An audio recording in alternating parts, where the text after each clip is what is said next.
안녕하세요. 저는 올해로 38살이 된 남자입니다. 지금은 혼자서 살고 있어요. 일도 하고 집에서 취미 생활도 하면서 시간을 보내고 있습니다. 그런데 얼마 전 저에게 아주 충격적인 일이 일어나서 여기서 한번 말해볼까 해요. 저는 28살에 제 아내를 처음 만났습니다. 저는 아내를 처음 보자마자 첫눈에 반했어요. 아내가 예쁜 편은 아니었지만 제 눈에는 한없이 예쁘고 사랑스러웠답니다. 그래서 저는 동네 카페에서 아내를 보자마자 바로 가서 제가 먼저 대시를 했어요. 아내는 처음에는 제가 이상한 사람인 줄 알고 거절을 하며 싫어했죠. 그런데 제가 매일 따라다니면서 좋아한다고 고백하니까 사귀어 주었답니다. 저는 아내와 사귀면 사귈수록 너무 좋아졌어요.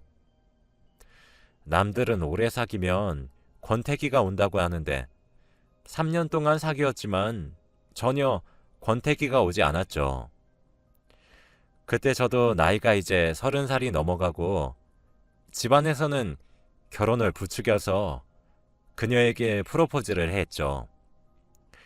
아내는 고맙게도 제 프로포즈를 받아주었어요. 아내는 승무원이었고 저는 자동차 정비소를 운영하고 있는 평범한 남자였죠. 돈은 잘 못 벌었지만 어릴 때부터 수입의 대부분은 저축을 하고 살았어서 모아둔 돈이 또래보다는 많은 편이었죠. 하지만 아내의 단점이라고 하면 단점이라고 할 수 있는데 아내는 모아둔 돈이 전혀 없었어요. 스트레스를 받으면 소비를 하는 걸로 풀기 때문에 항상 쇼핑을 했고 월급 받으면 대부분을 다 옷 사고 가방 사고 하는데 다 써버렸죠. 그래도 그때는 콩깍지가 씌었는지 아내의 그런 모습도 예뻐 보였답니다. 제가 더 많이 일하면 된다고 생각했어요. 그런데 저희의 첫 트러블은 결혼 준비를 하면서 일어나게 됩니다. 결혼 자금이 생각보다 많이 들었어요. 대출을 받아도 부족했죠. 대부분은 남자가 집을 사고 여자가 혼수를 사잖아요. 저는 어느 정도 모아둔 돈이 있었기 때문에 대출금을 조금 보태서 집을 살 수 있었지만 아내는 모아둔 돈이 전혀 없어서 혼수를 장만할 여력이 없었죠. 그때 저는 결혼이 너무 하고 싶었기 때문에 제 친구들한테까지 돈을 빌려가며 겨우 혼수를 장만하고 결혼식을 올리게 되었죠. 저는 결혼 전에 돈을 많이 벌어서 우리 아내 돈 써도 부족함 없이 살게 해준다고 했어요. 그런데 아내는 제가 아무리 열심히 벌어도 못 채울 만큼 쇼핑을 하기 시작했죠. 여보, 이거 어때? 이 가방 신상인데 너무 예쁘지? 그런데 이렇게 물건을 사는데도 한 번도 제 물건을 사준 적이 없었죠. 그래도 승무원은 저보다 돈을 더 잘 벌었기 때문에 그래도 이해를 했습니다. 아내는 비행을 하는 동안에는 쇼핑을 하지 않았죠. 아내는 일주일 중에 많게는 4일은 비행을 한다고 집에 잘 오지 않았어요. 그래서 제가 혼자 있는 시간이 많았죠. 처음에는 너무 외로웠고 이게 신혼부부의 생활이 맞나 싶었지만 사람은 적응의 동물이라고 이것 또한 적응을 하더라고요. 그런데 어느 날 우편을 확인하니 제가 모르는 카드사에서 우편물이 왔더라고요. 저는 다른 집 우편물이 저희 집에 잘못 들어왔나 싶어 확인해 보니 저희 집 것이 맞았죠. 이름은 제 이름으로 되어 있었습니다. 저는 카드 가입을 한 기억이 없었는데 말이죠. 그런데 카드 값이 자그마치 300만 원이 찍혀 있었습니다. 저는 한 번도 그렇게 큰 돈을 한 달 동안 쓴 기억이 없었거든요. 저는 아내가 의심스러웠죠. 우편을 확인하자마자 화가 머리끝까지 나서 아내에게 전화를 했지만 비행 중이었는지 전화를 받지 않았어요. 그런데 카드 사용 내역을 보니 백화점, 쇼핑몰 등등 전부 다 아내가 쇼핑을 해서 물건을 가지고 왔던 곳이었어요. 저는 이 돈을 어떻게 다 갚아 나가야 할지 막막했죠. 그때 아내가 전화가 왔고, 왜 전화했어? 라고 하더라고요. 이 카드 뭐야? 카드 값이 300만 원이나 나왔어. 그래? 내가 이번 달에 쇼핑을 좀 거하게 했나 봐. 미안. 근데 여보, 갚아 나갈 수 있잖아. 저는 뻔뻔한 아내의 모습에 화가 났어요. 내가 네 카드값 갚아주는 사람이냐? 그리고 왜 명의를 내 걸로 신청해? 난 절대 안 갚을 거니까 네가 다 갚아? 라고 하며 전화를 끊었죠.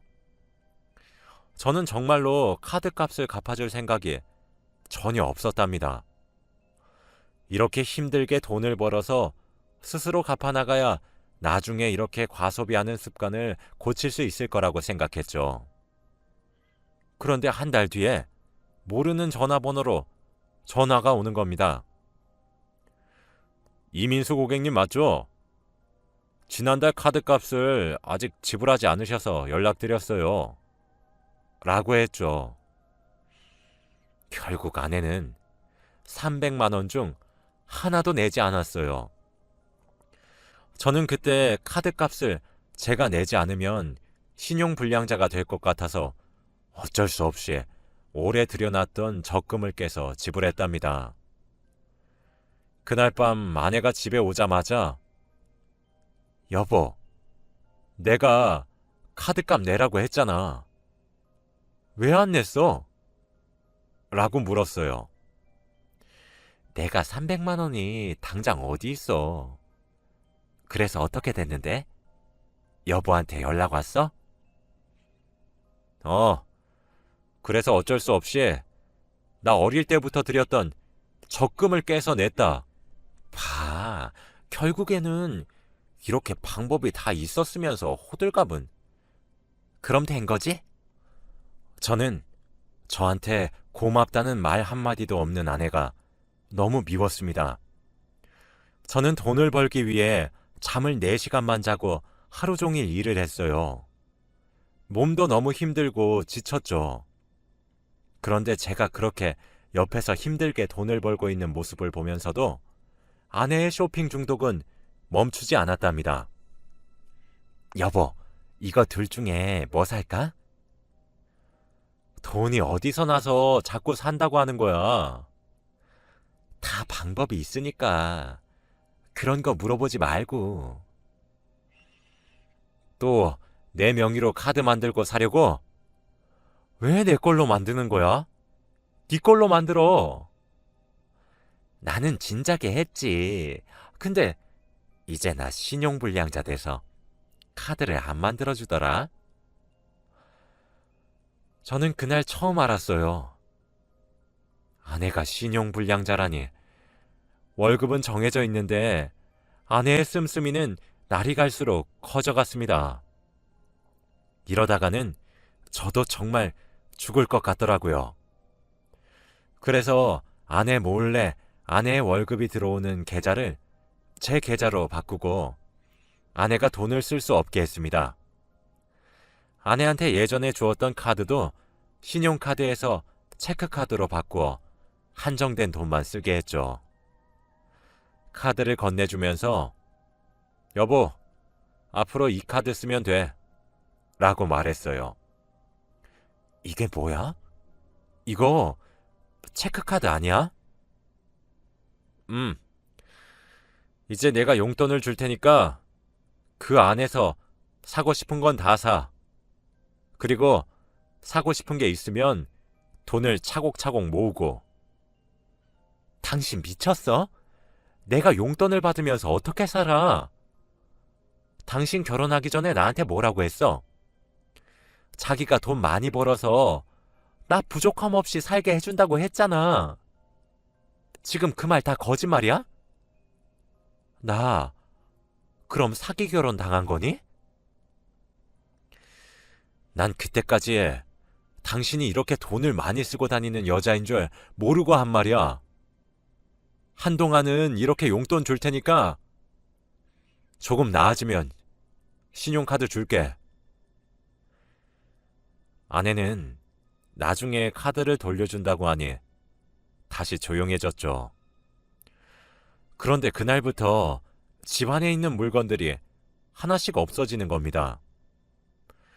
처음에는 그릇이나 커피포트처럼 작은 것들이 없어지더니 나중에는 TV와 제 옷장에 있던 옷들도 없어지더군요. 여보, 나 여기 있던 검정색 니트 못 봤어? 내가 어떻게 알아? 잘 찾아봐. 그러면 내 패딩은? 그건 진짜 아무리 찾아도 안 나와. 나도 몰라, 여보. 처음에는 옷을 제가 못 찾은 줄 알았죠. 그런데 정비소에서 일을 하던 도중 손님께서 제 패딩과 똑같은 패딩을 입고 있는 겁니다. 패딩이 흔하다고 할 수 있지만 저는 오른쪽 팔꿈치 부분에 수선을 한 자국이 있어서 제 것이 확실했죠. 그래서 손님한테 손님, 이 패딩 어디서 사셨어요? 너무 예뻐서요. 라고 하니까 이거 중고장터에서 샀어요. 나름 싸게 샀답니다. 라고 하셨죠. 그렇습니다. 아내는 제가 주는 용돈으로는 자기의 씀씀이를 감당하지 못해서 저의 집에 팔 수 있는 물건들은 다 팔았어요. 그 중에 제 패딩도 있었고요. 중고장터에서의 아내는 유명했어요. 좋은 물건들을 저렴하게 팔아서 유명한 판매자였죠. 그런데 웃긴 건 자기 옷이나 가방들은 팔지 않았고 제 물건과 집안 물건만 팔았어요. 자기 물건은 아깝고 제 물건은 아깝지 않았나 봐요. 그래서 저는 아내에게 어플로 물건을 사고 싶다며 익명으로 채팅을 보냈고 아내는 1분도 안 돼서 답장이 왔죠. 그 물건은 제 노트북이었거든요. 정말 비싸게 주고 산 물건인데 너무 저렴하게 팔아서 화가 났습니다. 그래서 그날 저녁 6시까지 집 근처 공원에서 만나기로 했죠. 6시에 약속 장소에 가서 노트북을 들고 있는 아내를 보자마자 여보, 여기서 뭐해? 라고 하니 아내는 당황을 하며 여보가 여긴 웬일이야? 라고 하더군요. 그 노트북 산다고 한 사람 나였어. 도대체 왜 이러는 거야? 이제 제발 그만 좀 해. 뭐? 그럼 여보가 나 속인 거야? 그리고 내가 정말 이러는 이유를 모르겠어? 당신이 주는 용돈이 너무 부족하단 말이야. 그래서 내가 우리 집 물건 팔아서 돈 벌어서 당당하게 백 산다는데 당신이 뭔 상관이야? 뭔 상관? 당신 이 노트북 나한테 판다고 허락받고 팔았어? 아니잖아. 이건 엄연히 절도야. 저는 아내가 가지고 있던 노트북을 빼앗으려고 했고 아내는 뺏기지 않으려고 실랑이를 벌이다가 결국 노트북이 땅으로 떨어져 두 동강이 나고 말았습니다. 노트북 안에는 정말 중요한 자료들이 너무 많았는데 이제 복구도 못하게 되었죠. 저는 이 모든 일들이 아내 탓 같았습니다. 도대체 왜 이래? 제발 그만해. 이러다가 우리 집까지 팔겠어. 여보, 내 승무원 친구들은 전부 다 명품 백에, 명품 화장품에 전부 다 화려하게 하고 다녀. 남편이 다 좋은 직장에 다녀서 해준다더라. 그런데 나는 여보한테 쥐꼬리만한 용돈 받으면서 살아야 돼? 진짜 부끄러워 죽겠어. 이렇게 돈 못 버는 남자랑은 못 살겠어. 저는 아내가 자기 친구랑 비교하는 모습을 보고 조금 미안했어요. 제가 능력이 없는 탓을 했죠. 여보, 미안해. 내가 잘못했어. 내가 결혼 전에 부족함 없이 살게 해준다고 했는데 그 말을 못 지켰네. 미안해. 아내는 제 사과에 조금 진정이 되었는지 화해를 했고 같이 집으로 돌아갔죠. 그날 밤 아내가 씻고 있는 동안 저는 안방 침대에 누워 휴대폰을 보고 있었습니다. 그런데 아내의 휴대폰에서 알림 소리가 들려 우연히 보았죠. 느낌이 이상해서 확인해 본 내용은 충격적이었습니다. 2시에 다른 남자와의 데이트 약속이라니. 그것도 저보다 훨씬 나이가 많은 남자였어요. 그때 아내가 화장실에서 샤워를 마치고 나왔고 자신의 휴대폰을 보고 있는 저의 모습에 당황하며 얼른 휴대폰을 가져갔죠. 왜 남의 휴대폰을 함부로 봐? 너 밖에서 뭘 하고 다니는 거야? 왜? 내가 밖에서 누굴 만나고 다니든 무슨 상관인데? 너 승무원은? 너 2시면 일하고 있을 시간이잖아. 승무원? 퇴직금을 많이 주길래 진작에 관뒀지. 그리고 이 남자가 너보다 훨씬 부자야. 내가 갖고 싶은 것도 척척 사주고 용돈도 아낌없이 쓰라고 준다고. 저는 아내의 말을 들은 순간 그녀의 뺨을 내리쳤죠. 네가 드디어 미쳤구나. 너 젊음이 언제까지 갈 것 같냐? 늙으면 이 할아버지 뻘인 작자가 널 찾아줄 것 같냐? 왜 때려? 그리고 여보가 무슨 자격으로 내 뺨을 때려? 당신 이거 내가 고소할 거야. 당신은 그냥 용돈벌이로 만난 거야. 가끔씩 정말 돈이 급할 때 여보한테 돈 좀 빌리려고 여보가 모아둔 돈이 어느 정도 있으니까 내가 너랑 사귀어 준 거라고. 주제 파악이 안 돼? 나 이제 너랑 못 살아. 이혼해. 이혼? 그건 내가 하고 싶은 말이다. 당장 내 집에서 나가. 아내는 바로 대충 짐을 챙기고 집 밖으로 나갔죠. 저는 다음날 바로 이혼 전문 변호사를 찾아가서 제가 겪었던 모든 일들을 말했습니다. 저는 아내에게 청구할 수 있는 위자료는 최대한 많이 청구하기로 했어요. 결국 저는 이혼 소송을 진행했죠. 그런데 아내는 연락을 받지 않았습니다. 이혼 서류에 도장도 찍어야 하고 위자료도 받아야 하는데 자기도 자기 잘못을 아는지 연락을 도무지 받지 않았죠. 결국 경찰서에 실종 신고를 했어요. 아내가 집을 나가서 오지 않는다면서요. 경찰은 혹시나 아내를 찾으면 연락을 드리겠다고 했죠. 그런데 한동안 연락이 오지 않았어요. 그렇게 한 달이 지나도록 아무런 연락이 없었습니다. 그런데 다음 날 경찰에게 연락이 왔습니다. 저기 이민수님 맞으시죠? 네, 맞아요. 아내 찾으셨나요? 네, 찾긴 찾았는데 경찰서로 지금 얼른 오셔야 할 것 같아요. 경찰은 떨리는 목소리로 말을 했고 저는 얼른 경찰서로 갔답니다. 그런데 민수님, 죄송합니다. 아내분은 시신으로 발견됐어요. 네? 도대체 왜요?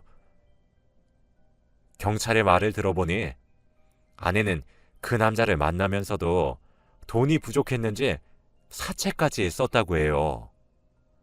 그런데 아내가 돈을 못 갚는 것은 물론이고 이자도 제대로 못 갚아서 결국 원금보다 이자가 더 크게 불어나게 되었고 그 돈을 빌려준 사람들이 아내를 찾아가서 온갖 협박을 일삼았다고 합니다. 아내는 지속적인 스트레스로 인해 화병을 얻어 어느 날 갑자기 운명을 달리했다고 해요. 아내는 결국 돈 때문에 죽었죠. 저는 이 말을 듣고 슬프지도 않았습니다. 결국 자기 무덤 자기가 판 거라고 생각했거든요. 그런데 우려가 되는 게 저와 아내는 아직 정식적인 이혼 관계가 아니어서 아내가 진 빚들 제가 다 갚아야 하는 게 아닌가라는 생각이 들었어요. 하지만 요즘 법이 좋아져서 그렇지 않다고 하네요. 아내가 진 빚은 아내의 부모님에게 간다고 합니다. 처가댁 식구들이 불쌍했지만 그래도 어쩔 수 없는 거니까요. 저는 아내의 장례식에도 가지 않았어요. 아내의 영정사진 속 얼굴을 보기 싫었거든요. 몇 달 뒤 휴가가 생겨서 집으로 갔는데 저희 부모님께서 오랜만에 처가댁 얘기를 해주더라고요. 그런데 아내가 졌던 빚이 무려 3억이나 된다고 해요. 그 빚의 액수를 보고 장인어른은 심장마비로 쓰러지셔서 당장 수술을 해야 하는 상황이라 장모님 혼자 돈을 벌어야 하죠. 3억이면 두 분이서 평생 벌어도 부족한 돈인데 병원비까지 있으니 저는 너무 도와주고 싶었습니다. 저희 부모님은 극구 반대했지만 저는 아내가 미웠지 장모님, 장인어른은 좋아했기 때문에 오랜만에 연락을 드렸어요. 그렇게 장모님을 만나서 돈 봉투를 전해드렸어요. 저는 정비소 있는 지역이 신도시로 발전을 해서 인구도 늘어나고 저희 지역에서 정비소를 운영하는 사람은 저밖에 없었기 때문에 월급도 올라서 경제적으로 넉넉했죠. 장모님은 내가 이 돈을 어떻게 받아? 자네가 우리 딸 때문에 얼마나 고생했는지 아는데 도로 가져가게 나는 절대 못 받네. 장모님, 제발 받아주세요. 저 그냥 드리는 거 아니에요. 장인어른 수술하고 괜찮아지시면 갚으셔야 해요. 결국 장모님은 고민하시다가 제가 준 돈을 받으셨습니다. 그렇게 장인어른의 수술은 성공적으로 끝이 났고 아내의 돈도 갚아 나가시는 것 같아요. 장모님과 장인어른은 자기들이 조금이라도 안 갚으면 자식들이 갚아야 한다며 그건 안 된다고 매일 새벽부터 밤 늦게까지 일을 하셨죠. 저는 너무 안타까웠지만 제가 도울 수 있는 것은 여기까지인 것 같았어요. 아내가 빌린 돈을 제가 갚고 싶진 않았거든요. 그렇게 저는 평소와 다름없는 일상을 살고 있고요. 지금은 혼자 살고 있습니다. 저는 앞으로도 혼자 살고 싶어요. 제가 정말 좋아하는 여자가 이렇게 저를 배신하니까 제가 좋아해도 함부로 대시하고 그러면 안 된다는 걸 알았죠. 제 이야기는 여기까지입니다. 제 사연을 들어주셔서